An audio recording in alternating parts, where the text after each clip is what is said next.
Let's dive right into this explainer and tackle a question that pretty much every single one of us is trying to figure out. What exactly is the blueprint for a beautiful, fulfilling life? We spend so much of our time chasing all these different goals, hoping they'll eventually lead us to this ultimate destination of well-being, but we rarely stop to actually look at the map itself. Picture your life as this beautiful, winding mountain path. It's a breathtaking journey, sure, but it's also packed with choices and crossroads. The ultimate destination we're all hiking toward is finding a true sense of belonging and joy. But how do we actually get there? What essential supplies do we really need to pack for the trip? So let me ask you directly, and I want you to really think about this for a second. If you had to pick the #1 condition for a good life out of wealth, freedom, love, health, status, or peace, what would you choose? If you asked a room full of people, you'd get a wildly different mix of answers. Some deeply craved the security of wealth, while others would literally trade everything they have just for inner peace. There's no single right answer, of course, but your choice reveals a lot about your underlying values. Today, we're going to map out this exact journey. We'll be looking at the happiness illusion, the hedonic treadmill, the two distinct types of happiness, Dr. Martin Seligman's famous PERMA model, and finally, choosing your values. Let's start with our very first stop, Section 1, the happiness illusion. You know the drill. From the time we're incredibly young, society hands us this very specific, cookie-cutter formula for success.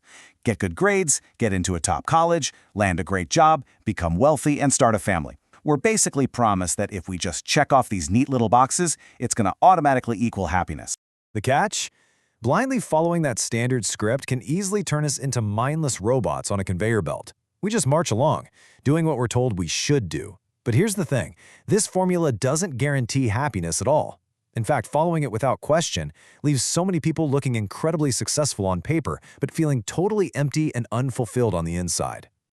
So, why does getting what we supposedly want often fail to make us happy? Well, that brings us to Section 2, the hedonic treadmill. The absolutely crucial point here is a psychological paradox called hedonic adaptation. This concept is huge. It explains why, even though we have way more material wealth and comfort today than any previous generation in history, our rates of anxiety and depression just keep climbing. When we get what we desire, our brain rapidly adapts, and our baseline of happiness just hits the reset button, taking us right back to where we started. It's literally like being a hamster running endlessly on a wheel. You get the new car or you land that big promotion, and man, that initial thrill is amazing. But it usually only lasts a few months. The novelty wears off, and suddenly you're right back to your baseline, running on that hamster wheel of desire, completely convinced that the next purchase or the next milestone will finally be the one that fixes everything. To actually get off that exhausting wheel, we've got to totally shift our perspective on what it is we're chasing. We'll cover this in Section 3, two types of happiness. There is a really stark contrast in how we go about pursuing joy. On one hand, you have the quick, outside-in rush of immediate pleasure. Think of it like grabbing a cocktail or going on a shopping spree.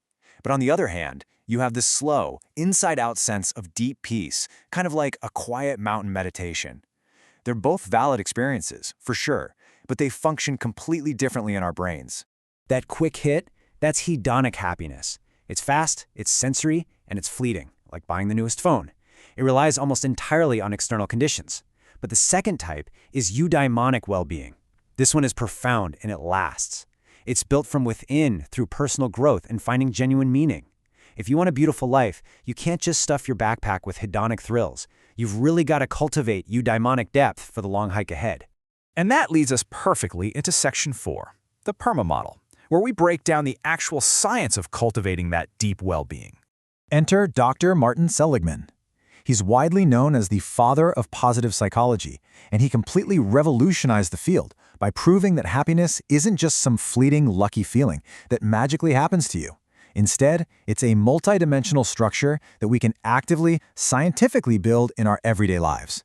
He created a framework for this, known as the PERMA model. Let's break down this blueprint.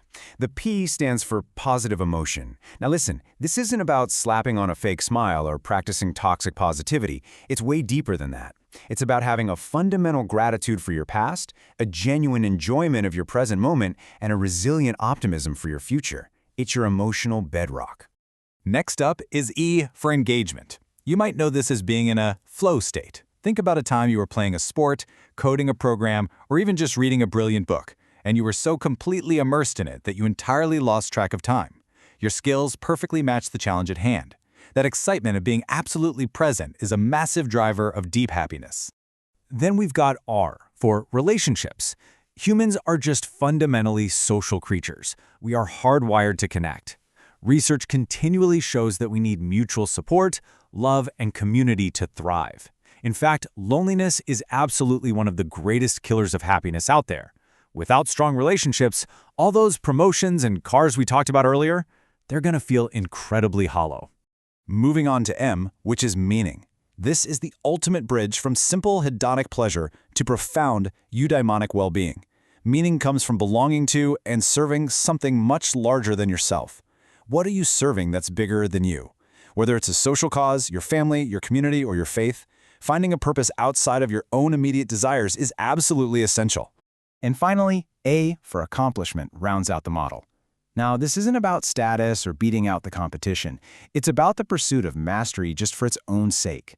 It's about setting goals, overcoming obstacles, and looking back knowing you gave it your all.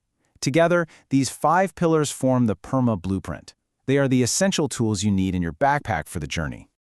All right, we've got the blueprint. Now let's move to our final section, choosing your values. Because knowing the theory is one thing, but actually applying it, that requires some brutal honesty. To put this into practice, try this profound value elimination exercise with me right now. Imagine you are forced to strip away the things you care about one by one. It's a great way to see where your attachments really lie. Usually, when people do this, the superficial, external stuff like fame, excessive wealth, or power, they're the very first things to go. So I want to leave you with this final provocative thought today. When pushed to the absolute limit, facing the ultimate reality of life, would you discard your wealth, your status, and your fame just to keep your inner peace and your loved ones? And if the answer is yes, shouldn't you start structuring your life around those deep, enduring values today?